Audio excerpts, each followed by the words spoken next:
লোকজন মারা যাচ্ছে, এগুলো থেকে আপনারা বিরত হন এবং আমাদের সাহায্য করেন। আমি সমস্ত দায়িত্ব নিচ্ছি। আমরা যাবো রাষ্ট্রপতির সাথে যে আলোচনার মাধ্যমে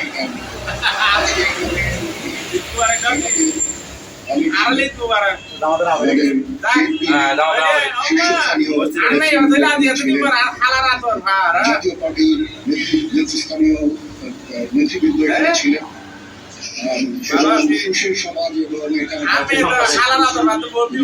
ছিলেন এখানে, এবং উনি আমার সামনেই উনি সমস্ত একটা সুন্দর বার্তা দিয়েছেন।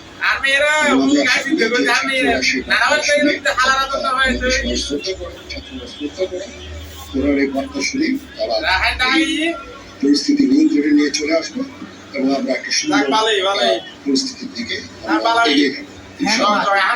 আওয়ামী লীগের কেউ ছিল না, আওয়ামী লীগের কেউ ছিল না। সেনাবাহিনী শৃঙ্খলা বজায় রাখার কাজ চালিয়ে যাবে। আমাদের সবার দায়িত্ব, ছাত্রদের দায়িত্ব, রাজনৈতিক নেতৃবৃন্দ, কর্মীদের দায়িত্ব হচ্ছে সেনাবাহিনীকে সাহায্য করা। এবং আপনারা মিডিয়ার মাধ্যমে আমাদেরকে এই যে একটু আমাদের সাহায্য করেন, সুতরাং আমরা তাহলে এই পরিস্থিতি নিয়ন্ত্রণ সহজে যদি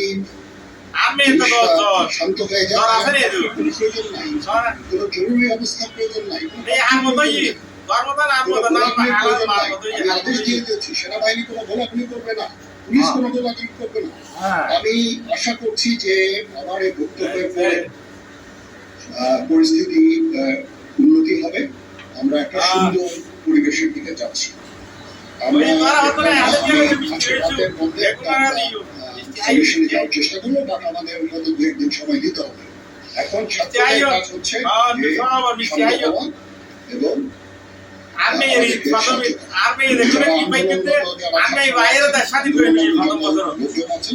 দয়া করে ঘরে ফিরে যান।